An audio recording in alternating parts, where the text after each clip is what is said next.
Hello everyone, and welcome back to my channel. Today I want to share a story with you. It's a fascinating tale that comes from the world of animal training, but it holds a powerful lesson about human nature, motivation, and the incredible power of praise. It's a story about how you can get a massive multi-ton whale to dance. Picture this: a huge killer whale, one of the most intelligent and powerful predators in the ocean, leaping gracefully out of the water, twisting in the air and landing with a spectacular splash. All on cue. It's a sight that leaves audiences breathless. But how do you teach an animal that large and complex to perform such a feat? You can't exactly put a leash on it. You can't force it. The secret, as it turns out, is something we can all use in our daily lives. Let's travel back to the early days of marine parks. Trainers faced a huge challenge. They wanted to train these magnificent creatures, but the traditional methods of animal training, which often involved punishment or negative reinforcement, were completely ineffective. You simply can't punish a killer whale into doing what you want. It's too big, too smart, and it would just create a resentful, uncooperative animal. So the trainers had to get creative. They developed a method that we now know as positive reinforcement. The core idea is simple. Instead of punishing bad behavior, you reward good behavior. You ignore what you don't want and enthusiastically praise what you do want. Now, how does this apply to teaching a whale to jump? Well, you can't just wait for the whale to randomly leap out of the water and then throw at a fish. You have to start small, incredibly small. The trainers would begin by simply looking for any behavior that was a tiny step in the right direction. First, they'd place a rope across the pool. The goal was to get the whale to jump over it. At the beginning, the whale would just swim around, probably ignoring the rope completely. The trainers would watch patiently. They wouldn't get frustrated, they'd just wait. Maybe the whale would swim under the rope. No reaction from the trainer. Maybe it would bump into the rope. Still no reaction. But then the whale might swim over the rope, even just by an inch. The moment that happened, the trainer would blow a whistle, a sharp, clear sound, and immediately reward the whale with a bucket of its favorite fish.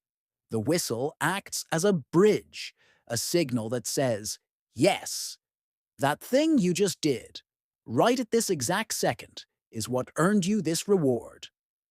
The whale, being incredibly intelligent, starts to connect the dots.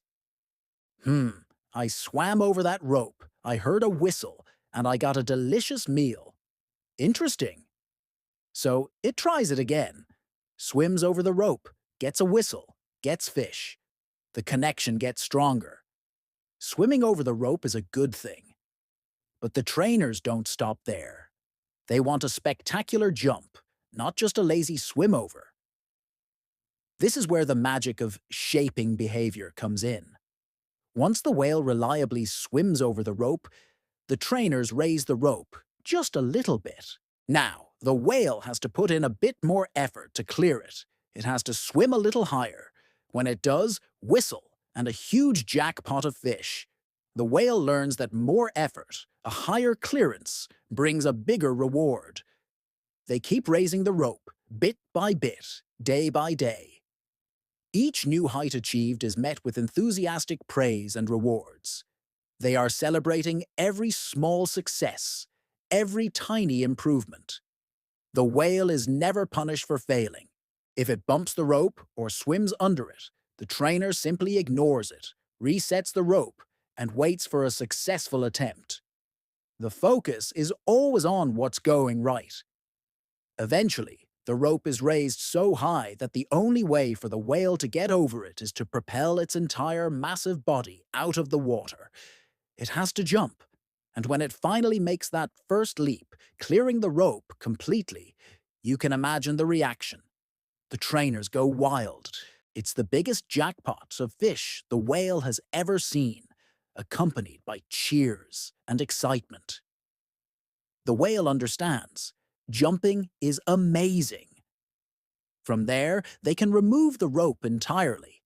The whale has learned the behavior. The trainer gives the hand signal that was associated with the jump.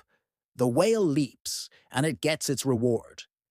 It's performing the behavior, not out of fear, but because it has learned that doing so leads to positive, wonderful things. It's a partnership built on trust and encouragement. The whale isn't just performing a trick. In a way, it's joyfully participating in a game it knows how to win. It's dancing. So, what does this story about dancing whales have to do with us? Everything. This principle of positive reinforcement is one of the most powerful tools we have for influencing behavior, whether it's with our colleagues, our children, our partners, or even ourselves. Think about it. How often do we focus on what's going wrong? In the workplace, managers often point out mistakes in a report, but rarely praise the parts that were done well.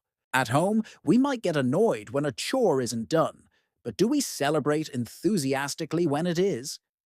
We become experts at spotting flaws, at criticizing, at pointing out what's missing. We essentially punish the bad behavior. And in doing so, we often create an environment of fear, anxiety, and resentment. People become afraid to try new things for fear of making a mistake. They become demotivated. The whale trainers teach us a different way. They teach us to become masters of catching people and ourselves, doing something right. Instead of looking for faults, start looking for strengths. Instead of criticizing, start praising. Imagine you're working on a team project and a colleague is struggling. The traditional approach might be to point out all their errors. But what if you took the whale trainer's approach? You'd look for one small thing they did well. Hey, I really like the way you formatted that chart. It's so clear and easy to read. That small piece of praise can be the fish that motivates them. It builds their confidence. It makes them feel seen and valued. Then, they are more open to feedback and more willing to put in the effort to improve other areas. You're not ignoring the problems. You're just building a foundation of trust and positivity first. This works wonders on ourselves too. We are often our own harshest critics. We set a huge goal, like writing a book or getting in shape, and then we beat ourselves up when we don't achieve it instantly. We're like a trainer demanding a full jump from a whale that hasn't even learned to swim over the rope yet. Instead, be your own whale trainer. Break down your big goal into tiny, achievable steps. Want to write a book? Your goal for today isn't to write a chapter, it's to write one sentence. Just one. And when you do it, celebrate. Give yourself a fish, a small reward, a moment of pride, a pat on the back. Yes, I did it. Tomorrow, maybe you'll write 2 sentences. You build momentum by celebrating small wins. You are shaping your own behavior through praise, not punishment. This shift in focus from negative to positive is transformative. It changes relationships. It builds confidence. It fosters a growth mindset where mistakes are seen not as failures to be punished, but as learning opportunities on the path to success. When people feel safe and encouraged, they are more willing to take risks, be creative, and put forth their best effort. They want to jump for you, not because they have to, but because they want to. The next time you find yourself wanting to criticize someone or feeling frustrated with your own lack of progress, remember the dancing whale. Ask yourself, what is the one small thing I can praise right now? What is the equivalent of the whale just barely swimming over the rope?